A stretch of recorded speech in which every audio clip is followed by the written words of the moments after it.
उन्होंने ये जंग शुरू नहीं की, उनकी जंग ये मर्जी से हो नहीं रही है, पर उसके बावजूद वो बहुत बड़ी कीमत अदा कर रहे हैं इस वक्त। मतलब दिल दहल जाता है जब इंसान देखता है, जैसे आपने पुंछ में देखा अयान अरूबा जो ट्विंस हैं खेल रहे थे, तो उसके बाद उनकी खून से लथपथ लाशें। ਜੰਮੂ ਕਸ਼ਮੀਰ ਦੀ ਸਾਬਕਾ ਮੁੱਖ ਮੰਤਰੀ ਮਹਿਬੂਬਾ ਮੁਫਤੀ ਨੇ ਸ਼ੁੱਕਰਵਾਰ ਨੂੰ ਇੱਕ ਪ੍ਰੈਸ ਕਾਨਫਰੰਸ ਦੌਰਾਨ ਦੇਸ਼ ਵਾਸੀਆਂ ਅਤੇ ਸਰਕਾਰ ਨੂੰ ਇੱਕ ਭਾਵੁਕ ਅਪੀਲ ਕੀਤੀ।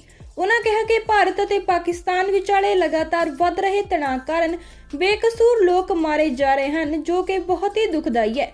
ਸ਼੍ਰੀਨਗਰ 'ਚ ਹੋਈ ਇਸ ਪ੍ਰੈਸ ਕਾਨਫਰੰਸ 'ਚ ਮਹਿਬੂਬਾ ਮਾਸੂਮ ਬੱਚਿਆਂ ਦੀ ਮੌਤ ਦਾ ਜ਼ਿਕਰ ਕਰਦੇ ਹੋਏ ਰੋ ਪਈ। ਮਹਿਬੂਬਾ ਮੁਫਤੀ ਨੇ ਡੂੰਘੇ ਦੁੱਖ ਨਾਲ ਕਿਹਾ ਕਿ ਸਰਹੱਦ ਤੇ ਹੋ ਰਹੀਆਂ ਮੌਤਾਂ ਬਹੁਤ ਦਰਦਨਾਕ ਹਨ।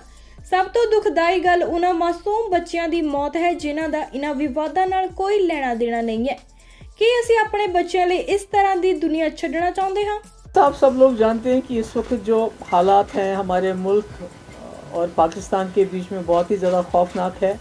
ख़ासकर जो बॉर्डर्स पे हालात हैं, जिस तरह से बॉर्डर्स के लोग जहां दोनों तरफ से बच्चे हों, औरतें हों, बुज़ुर्ग हों, एक तो घर से बेघर हो रहे हैं लोग, और कई हमारे जो लोग हैं जाँ बहक हुए हैं, जिसमें बच्चे शामिल हैं, जिसमें औरतें शामिल हैं।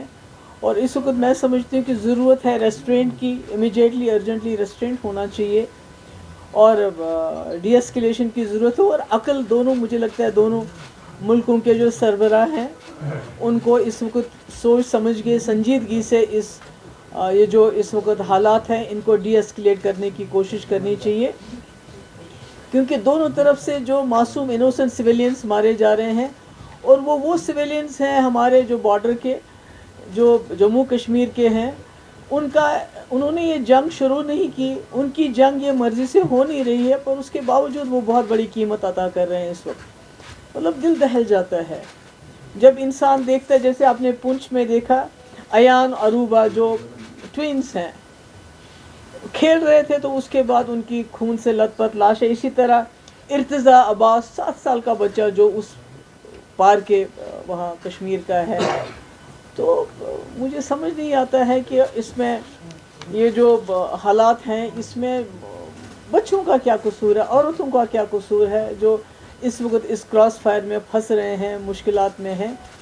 तो पुलवामा हो या पहलगाम हो, ये दोनों ऐसे हादसे हैं जिन्होंने हमें याद दिलाता है कि इसने 2 मुल्कों को तबाही के दहाने पे लाया, यानी कि इस पूरे रीजन को कैटास्ट्रॉफी के दहाने पे लाया। और अगर खुदा ना खास्ता ये आगे चलता है तो पूरी दुनिया में बर्बादी होने का खतरा है। तो करगिल हो, पठानकोट हो, पुलवामा हो या पहलगाम हो, तो हमने देखे हैं कि मिलिट्री एक्शन जब भी होता है वो सिम्टम का इलाज करता है, वो बीमारी की जड़ तक नहीं पहुंच पाता है। तो इसलिए उससे कोई हमें ना तो हल मिल जाता है और ना ही कोई उससे अमन जो हमेशा कायम रहे वो मिल जाता है। तो ऐसे में मैं समझती हूँ कि जो हमारा मुल्क है वो पूरी दुनिया में एक बहुत बड़ी फोर्स बन के उभर रहा है इससे। और इसी तरह पाकिस्तान के अंदरूनी हालात भी अच्छे नहीं हैं, वो हम सब जानते हैं। तो ऐसे में दोनों मुल्कों का कोशिश ये होनी चाहिए कि हम आपस में जो है पॉलिटिकल इंटरवेंशन होना चाहिए। मिलिट्री इंटरवेंशन से कुछ हासिल नहीं होगा।